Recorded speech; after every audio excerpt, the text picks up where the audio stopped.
네, 코로나19 사태가 계속되고 있습니다. 그 여파가 미치지 않는 곳이 없는데요.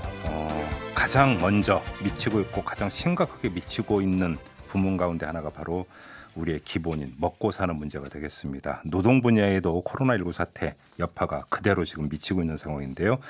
저희가 지난주에 더불어민주당 소속의 환경노동위원이죠. 한정혜 의원 연결을 해서 코로나19 사태 속의 노동 문제에 대해서 잠깐 이야기를 나눠봤는데 이때 문자나 유튜브를 통해서 엄청나게 많은 어떤 의견과 고발 이런 것들이 있었습니다. 그래서 저희가 작심을 하고 오늘과 내일 이틀에 걸쳐서 노동 문제와 소상공인 자영업자 문제를 자세히 좀 짚어보려고 특별한 자리를 준비했습니다. 오늘은 노동 문제인데요. 지금 스튜디오에 고용노동부 임서정 차관을 모셨습니다. 지금부터 3부 통으로 털어서 여러분들의 어려움 같이 전하고 해결책 한번 같이 모색해 보도록 하겠습니다. 자, 어서 오십시오, 차관님. 네, 안녕하십니까. 네, 고맙습니다. 귀한 시간 내주셔서 감사드리고요. 자, 우리의 청자 여러분의 지금부터 의견과 사례 접수를 하도록 하겠습니다. 문자 참여를 통해서 여러분이 겪은 아주 불편 부당한 사건 이런 게 있었으면 저희한테 보내주십시오. 그리고 궁금한 거 있으면 또한 저희한테 보내주시기 바랍니다. 샵 8001로 보내주시면 되는데요. 짧은 글은 50원, 긴 글은 100원의 정보 이용료가 부과된다는 점 참고를 하시고요.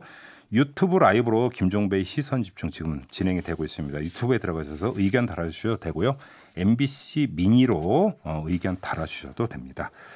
모아서 제가 대신 차관님께 좀 질문을 드리도록 하겠습니다. 일단 먼저 이 노동부에서 파악하고 있는 상황이 어느 정도인지 좀 이거부터 좀 여쭤보고 싶은데요, 차관님. 예, 주변에서 우선 뭐 관광업종이나 자동차 업종 같은 경우에 휴업을 많이 하고 있다는 말씀을 많이 들으실 겁니다. 네. 예, 저희들이 통계로 확인할 수 있는 것은 고용유지 지원금을 신청하는 기업들을 보면 알 수 있는데요.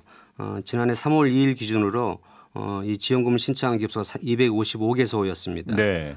금년에는 같은 기간에 3,401개소로 13배 이상 증가했습니다. 예. 이 중에 여행업이 32%인 1,109개소를 차지해서 굉장히 많은 부분을 차지하고 있습니다. 예. 그럼 고용유지 지원금이라고 하는 것이 이제 직원을 이제 고용하는 거에 대해서 정부가 지원해 주는 그 돈을 말씀하시는 거죠? 이제 경영 상황이 어려워서 휴업이나 휴직을 할 상황이 됐는데요. 네. 그거를 휴업이나 휴직을 하더라도 근로자들한테 임금을 그 휴업 수당을 주는 겁니다. 예. 그러니까 그 평균이면 70%를 주게 되는데요. 그 평균 70%를 주게 되면 본인들이 부담이 되기 때문에 정부가 그것에 2분의 1에서 3분의 2 정도까지를 지원을 해주는 겁니다. 그런데 이번에 대책을 통해서 그걸 3분의 2에서 3분의 4까지 4분의 3까지 많이 늘려놨습니다. 네, 지금 그 말씀을 하셨으니까 바로 이 질문 좀 드려볼게요. 자, 감염 예방을 위해서 회사 차원에서 회사에 나오지 마라. 예. 당분간 회사 휴업 들어가겠다. 예. 내지 회사 나오지 마라. 이렇게 하는 경우가 있잖아요. 예. 근데 뭐 이제 보도를 보면 어떤 잘 나가는 뭐 어떤 업체 같은 경우는 유급 휴가를 열흘 줬다 이런 게 있지만 또 상당수의 회사는 무급으로 처리를 했다. 이런 보도도 있거든요. 이게 원칙상으로는 뭐가 맞는 겁니까? 만약에 확진자가 나오거나 아니면은 그 격리자들이 발생을 해가지고 하는 경우에는 그 국가감염법상 해야 되기 때문에 회사의 책임은 없다고 보고요. 그 경우에는 꼭 유급으로 줘야 되는 건 아니지만은 저희들이 근로자들도 피해를 보기 때문에 유급을 하도록 공고를 하고 있습니다. 다만 이제 예방적인 차원에서 하거나 아니면 경영상 사유로 인해 가지고 물론 코로나로 인한 것이긴 하지만은 경영상 사유로 있는 경우는 원칙적으로 기업의 책임이 있다고 보기 때문에 경영 100%는 아니더라도 아까 말씀드린 대로 70%의 유급 휴고 수당을 주면서 휴업을 하도록 그렇게 하고 있습니다. 그러면 그 회사 쪽에서는 그렇게 이제 그 휴직 처리를 하는 대신에 정부의 고용유지 지원금 좀 지원해 주십시오. 그렇습니다. 이렇게 신청을 할 수 있다. 예. 그렇게 무급으로 그냥 바로 해버리면은 돈을 안 줘도 되는 건 아니고요. 그런 경우에도 의무상으로 주도록 되어 있습니다. 주도록 되어 있습니다. 그러면 유급이 원칙이라고 이해를 해도 되는 겁니까? 경영상 사유에 의한 거고 근로자는 일할 준비가 되어 있는데 사용자가 받아들이지 못하는 거기 때문에 그건 유급이 원칙이고요. 그래서 다만 이제 경영상도 어려울 부담이 될 수 있기 때문에 정부가 고용유지 지원금을 통해서 기업에 일정 부분을 지원을 해주고 가급적이면 유급으로 줘라 이렇게 하고 있는 겁니다. 만약에 유급으로 줘야 함에도 불구하고 무급으로 나가게 되면 노동위원회에다가 구제 신청을 통해서 받을 수도 있습니다. 그래요. 그러면 노동부에서 할 수 있는 다시 한번 여쭤보는데 권고 정도입니까? 강제적으로 명령을 할 수 있는 겁니까? 노동부에서는. 지금은 권고를 하고 있는데 어차피 법적 다툼을 들어가게 되면은 줘야 되는 거기 때문에 그런 이 법령 내용을 알아주고 돈을 주세요라고 해가지고 명령까지는 할 수는 없습니다. 다만 이제 다툼이 발생할 수 있는 거 그런 경우는 대부분 줘야 되는 거기 때문에 네. 저희들이 법률 내용을 알려주고 사용자가 선제적으로 그렇게 대응하도록 하고 있습니다. 지금 1965님이 문자 주셨는데요. 저희 회사에서는 무급 동의서 받고 미열이 나도 집으로 보내고 있어요라는 문자를 주셨는데 이런 경우는 어떻게 되는 겁니까? 그러니까 직원들한테 그러니까 무급 동의서까지 받았다는 경우잖아요. 이거는 이제 보통 휴직하면은 기간을 길게 하는 경우를 말하고요. 네. 이거는 하루 이틀 정도인 것 같은데 예. 이런 경우도 사실은 확진자가 나오거나 아니면 강제로 격리되는 사람들이 아니고 네. 미열 정도인 경우는 사업주가 다른 근로자를 위해서 무급으로 가라는 거잖아요. 그런데 네. 그런 경우도 사실은 임금을 줘야 되는 걸로 보여지고요. 그런 경우 본인이 동의를 하지 않으면 무급 휴직 을 강제로 할 수는 없습니다. 그러니까 이게 이제 그 원칙적으로 보면 지금 그러면 집으로 가라라고 하는 것도 그러니까 통상적인 작업 지시에 준하는 것으로 해석을 하면 되는 거잖아요. 그렇게 볼 수 있는 거죠. 사업장의 명령의 일종으로 보여줄 수도 그러니까 있는 겁니다. 이건 어떤 그 회사 차원에서는 경영 행위라고 보니까 그거에 대해서 유급으로 처리하는 게 일단은 맞는 거죠. 원칙적으로는. 알겠습니다. 그리고 때문에 보통 이제 동의의 문제가 나중에 발생할 수 있는데 네. 본인들이 동의를 하게 되면은 무급으로 갈 수도 있지만은 원칙적으로는 임금을 지급하는 게 맞을 것 같습니다. 지금 일부 보도가 나온 게 있고 일부 그 업체 명까지 공개가 됐는데요. 만약에 밖에서 감염이 되면 징계를 하겠다라고 경고한 회사 몇 군데 있었지 않습니까? 예. 이건 어떻게 되는 겁니까 법적으로?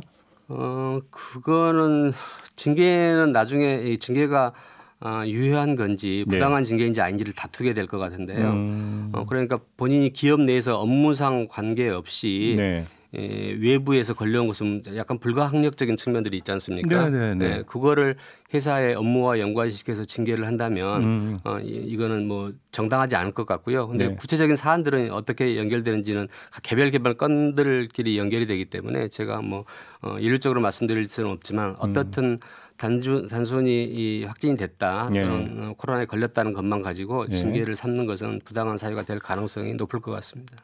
5649님이 이런 이게 지금 말이 되는 얘기인지 잘 모르겠는데요. 그 따님이 여행사를 다니고 있다고 그래요. 그런데 휴직 중이라고 합니다. 휴직 기간이라고 하는데 정부 지원금 나오면 30% 현금 인출해서 대표한테 달라고 했다고 하는데 이게 말이 되는 얘기입니까? 안 될 것 같은데 이거는. 어떤 상황이 제가 자세히 아니 뭐 이런 대표가 다 있습니까? 그런데 지금 상황이 물론 기업도 경영이 어려운지는 알고 있습니다만은 네. 이 상황이 정리가 되면 어차피 근로자들 다 복귀해야 되고 이 근로관계라는 것은 신뢰를 바탕으로 해서 장기간 지속되는 거지 않습니까? 이게 조금 더 어렵더라도 근로자들을 같이 안고 가셔야지 그냥 그 어려운 상황들 때문에 근로자를 너무 이렇게 어렵게 하거나 하는 것은 바람직스럽지 않다고 보여집니다. 이러지 맙시다. 네. 자, 그리고 1117님하고 8698님은 프리랜서라든지 이런 사람들 뭐 현장 영업직, 방문 판매 사원은 지원이 없나요? 이런 질문을 주셨습니다. 예. 저희들이 이제 하는 시스템이 보통은 고용보험에 평상시에 가입했다가 그걸 돈을 적립해 가지고 어려운 상황에 있을 때 이렇게 다시 분배하는 그런 시스템이기 때문에 특고 형태로 있는 부분이나 아니면 자영업자 같은 경우는 평상시에 고용보험 기금이라는 형태로 돈을 쌓지는 않잖아요. 그래서 이번에는 그런 형태의 내용은 사실은 없는데 다만 정부로도 생각했을 때 되게 어려운 계층이 그쪽 계층이기 때문에 그렇죠. 그 생계비를 지원할 수 있는 것은 이번에 저희들이 발표를 했습니다. 그래서 원래 근로복지공단에서요 생계비 대출을 해주고 있는데 그 생계비 대출을 해주는 주요 대상이 저소득층 근로자하고 그다음에 특고 노동자들을 대상으로 하고 있거든요. 그 범위를 확대하고 했기 때문에 아마 그런 형태의 대상이 되지는 않을까 생각합니다. 생계비 대출 말씀하셨으니까 아마 내일은 이제 저희가 집중적으로 다루게 될 소상공인 자영업자 파트에서 아마 이 얘기가 다시 나올 것 같긴 한데 이 대출 심사할 때 신용 등급 이런 거 봅니까? 아마 저희들 쪽에서 보면 특별히 신용등급이 없기 때문에 신청을 해서 많이 저희들은 안 보고 있습니다. 아니면 정부가 그 신용에 대해서 같이 신용보증을 해주든지. 제가 왜 여쭤보는지 아마 아실 텐데요. 저소득층이라든지 특수고용 형태일수록 사실 신용등급이 높지가 않지 않습니까? 그런데 신용등급 따지면 뭐 대출을 해준다고 하는데 사실상 그림에 떡인 경우가 많잖아요. 그럼 그렇게 보여지고요. 만약에 그런 부분들이 있으면 저희들이 개선해 나가도록 그렇게 해야 될 것 같습니다. 그래요? 예, 그 제가 아까 말씀드린 생활안정자금 융자는 원래 월 평균 소득 3인 가구로 중인 소득 3분의 2 이하 그러니까 20년 기준으로 해서 259만 원이었는데요. 네. 그 대상을 388만 원까지 이렇게 넓히고 여기는 이제 이자율이 1.5% 정도 수준이 들어가는 거고요. 1.5%. 예. 그리고 융자의 내용에 따라서 여러 가지 이제 특별하게 사용되는 뭐 임금 감소 생계비라든가 아니면 임금 체불 생계비라든가 이런 그 건별로 얼마씩 해가지고 최대 1인당 2천만 원 정도까지 받을 수 있도록 그렇게 되어 있습니다. 그래서 당장 어려운 분들은 이 자금을 활용해 보시는 것도 괜찮을 것 같습니다. 저희가 일전에 이제 그 한정혜 의원하고 인터뷰 때 이 이야기는 그 돌봄 휴가제라는 게 있잖아요. 이게 연 10일입니까? 11일입니까? 10일입니다. 연 10일. 예. 근데 그 지난주 금요일인가 그 발표한 정부 종합 대책을 보면 돌봄 휴가 지원금이 일 5만 원인가 이렇게 지원한다는 내용이 있던데 이게 어떻게 되는 겁니까? 돌봄 가족 돌봄 휴가는 금년 이제 1월부터 처음으로 만들어진 휴가이고요. 그러니까 일일 단위로 쓸 수는 있습니다. 근데 이거는 사업주가 그 기간을 유급으로 해주는 건 아니고 무급으로 처리가 됩니까? 무급으로 10일까지 뭐 일일 단위로 쓸 수 있습니다. 다만 그 비용 무급이기 때문에 아무래도 근로자 입장에서 보면 되게 어려움이 있어서 그 기간을 유급으로 하자라는 이야기들이 많이 있었지 않습니까? 그래서 그 유급으로 해주는 것을 이번에 정부가 발표를 한 겁니다. 무급으로는 10일간 쓸 수 있대 정부가 지원해 주는 부분은 근로자 1인당 5일 를 유급으로 하는 겁니다. 그러니까 부부가 만약에 둘 다 일을 맞벌이로 하고 있으면 한 사람 5일 또 한 사람 5일 이렇게 되는 거고요. 그러니까 1일당 5만 원씩 지원을 하거든요. 그러면 1일 5일까지 유급으로 해주기 때문에 25만 원, 부부가 하면 50만 원까지 되어 있고요. 그리고 이제 한 가족 부모 같은 경우에는 본인이 다 책임져야 되기 때문에 그런 부분은 10일까지 다 유급으로 해줄 수 있도록 그렇게 했습니다. 예비비로 하기로 했습니다. 그런데 이렇게 되면 또 신청서류 이런 것도 많이 작성해야 되는 겁니까? 아니 그렇지 않습니다. 그러니까 본인이 가족 돌봄 휴가이기 때문에 그런 가족이 있는지만 확인하면 되니까요. 유급으로 받으려면 8세 미만의 그러니까 초등학교 2학년 미만의 아이가 있는지 그 아이의 생년월일과 뭐 이름 정도면 가능합니다. 다만 본인이 이제 신청할 때 신청일하고 그 기간만 적으면 되니까 굉장히 간단하고 인터넷으로도 그렇게 하면 되겠습니다. 알겠습니다. 이 택시 산악금 문제는 노동부 소관이 아니라 국토부 소관인가요? 임금 측에서 보면 그렇고요. 제대로 운영하는 것은 국토부에서 운영하고 있습니다. 그렇죠. 근데 지금 그 8911님이 제주에서 택시 기사라고 이제 그 자기를 소개해 주시면서 10시간 넘게 일을 해도 산악금 맞추기가 너무 어려운 상황인데 법인 택시다 보니까 산악금은 따박따박 내야 되고 너무 힘들다 이런 지금 의견을 주셨어요. 그래서 혹시라도 이게 좀 그러니까 정부가 뭐 긴급 조치나 지원 조치가 나올 수 있는 건지가 아마 궁금해서 문자를 주신 것 같은데요. 이 노동부에서 좀 그 답변해 주시는 내용이 좀 있나요? 기본적으로 근데 지금 말씀하신 정부가 무슨 큰 조치를 지금 당장 제도적인 조치를 변경을 가져오기는 쉽지 않을 것 같고요. 그렇죠. 원래는 택시는 전액 임금제로 해가지고 그러니까 근로자들이 택시 몇 타기를 통해서 받은 돈을 전체를 기업에 내고 그걸 가지고 기본적으로 월급제를 만들어서 매달 일정한 금액이 나가도록 되어 있는데 지금 택시 산악금제는 원칙적으로는 이제 금지되고 있는 거지만 현장에서 이렇게 운영이 되고 있는 상태입니다. 근데 임금 시스템이나 임금 체계라는 것은 뭐 그 대부분 당사자 간의 결정을 하는 구조이기 때문에 이걸 인위적으로 정부가 지급하는 임금 시스템이 아니기 때문에 그럼 이번 문제는 그 제도 시스템 운영 자체는 위법이 될지 하더라도 어쨌든 그거 자체에 대해서 정부가 무슨 긴급 조정, 긴급 결정을 하거나 그러긴 쉽지는 않을 것 같습니다. 그렇죠. 그다음에 이 문제가 있군요. 3411님이 지금 문자를 주셨는데 학교에서 이제 비정기적으로 그러니까 교육 공무직으로 지금 일하고 계신다고 하는데 계약 연기가 됐잖아요. 이러다 보니까 이제 정규직 교사 같은 경우는 뭐 계약 연기가 됐다 하더라도 월급이 그대로 나오지만 이런 경우에는 월급이 제대로 나오지 않고 오히려 출근하지 말라고 지금 하고 있다고 하거든요. 이것도 좀 대책이 필요할 것 같은데요. 아마도 이제 출근하지 말라는 것은 코로나 감염이라든가 아니면 지금 학교 내에서 이렇게 그 수업이 이루어지지 않기 때문인 걸로 보여지고요. 계약이 연기되면 나중에 그 학기가 마무리되는 시점도 자동적으로 연기가 돼가지고 그러면서 그 방학은 좀 줄어드는 형태의 시스템을 교육부에서 지난번에 이야기한 것으로 제가 알고 있습니다. 그렇기 때문에 통으로 보면 전체적으로 보면은 수입이 줄지는 않겠지만은 만약에 지금 현 상황에서 어렵다면은 제가 아까 말씀드린 대로 생계비 대비 같은 것을 우선 좀 활용해 보시는 것도 괜찮을 것 같고요. 네. 만약에 전체적으로 수업 일수 이런 것들이 줄어서 학교 운영 시간이 줄면 네.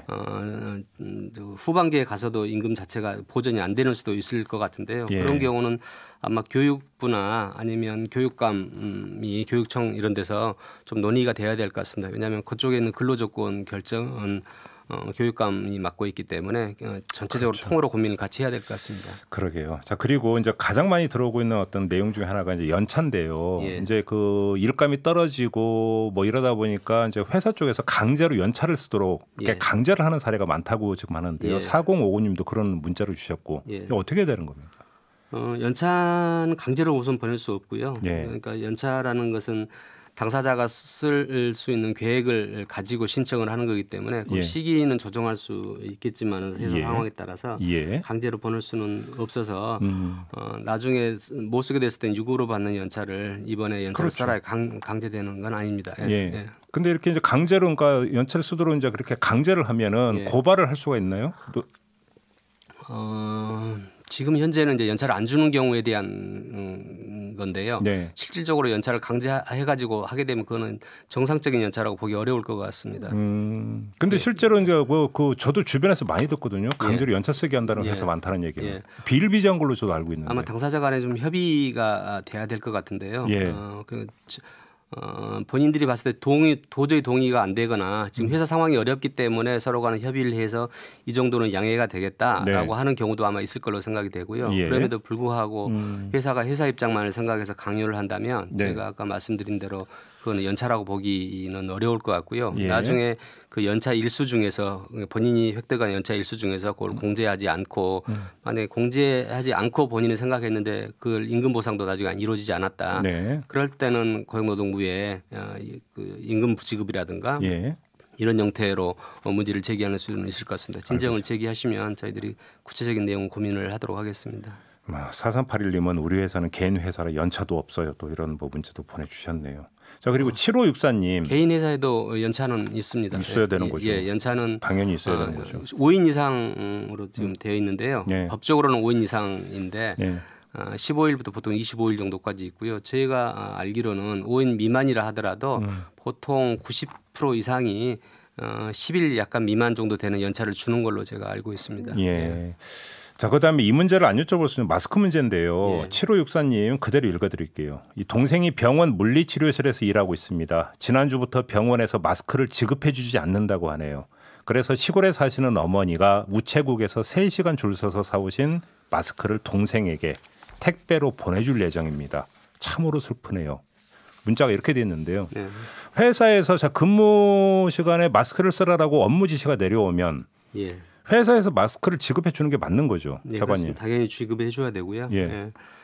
저희들도 이번 코로나 사태 때문에 사업장에서 어떻게 해야 되는지에 대해서 여러 가지 대응 지침을 만들어서 네. 보냈습니다. 거기에는 일하면서 필요한 도구들은 예. 당해 근로자뿐만이 아니고 사업장 협력업체나 파견 근로자까지 다 생기도록 그렇게 공고를 한 바 있습니다. 네.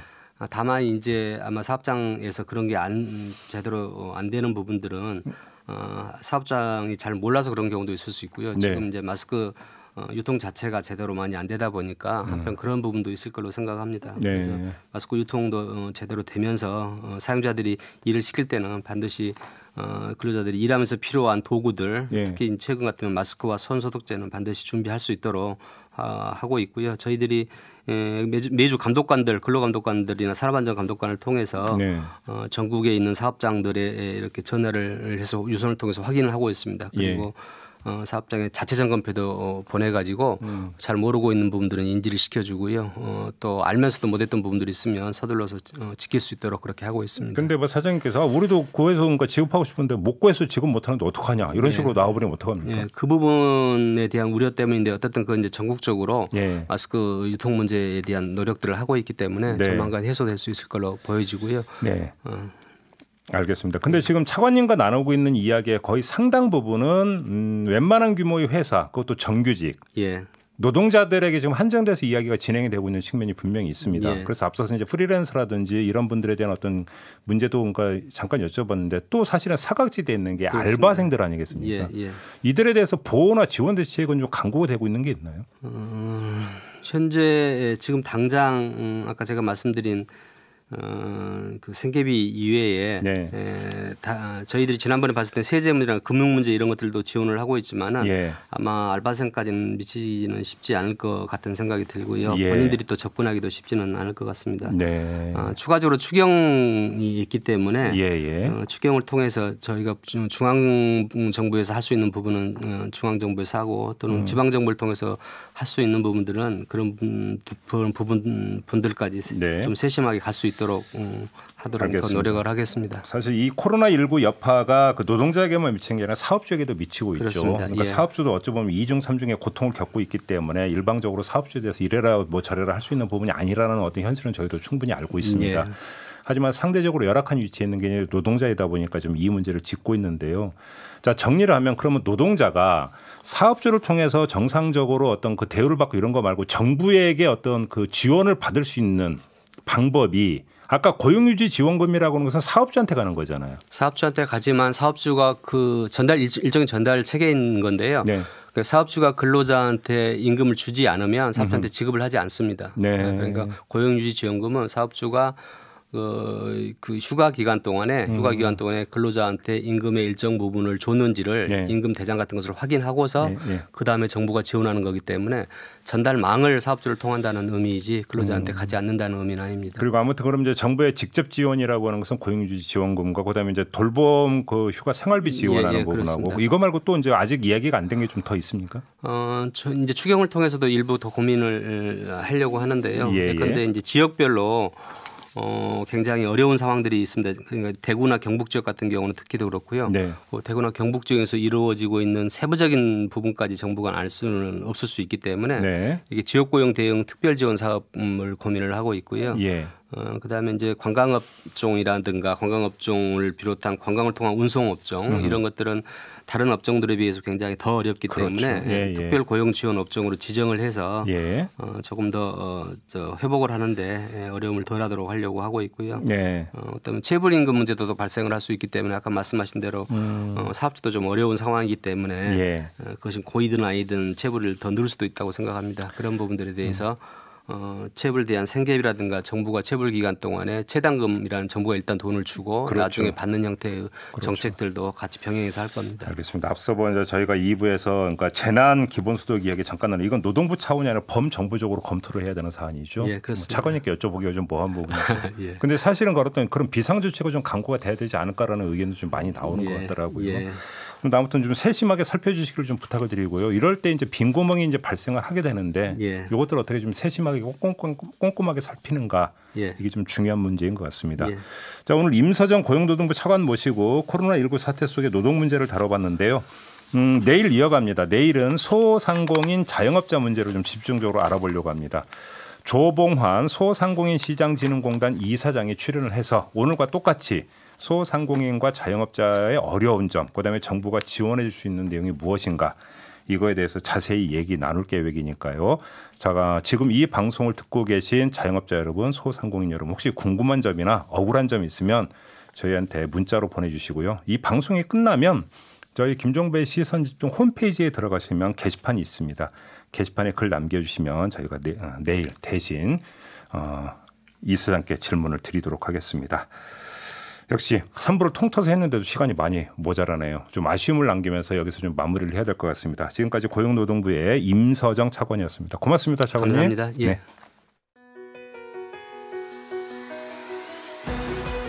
이슈의 핵심을 꿰뚫는 예리한 시선, 믿고 듣는 진품 시사, 김종배 시선 집중.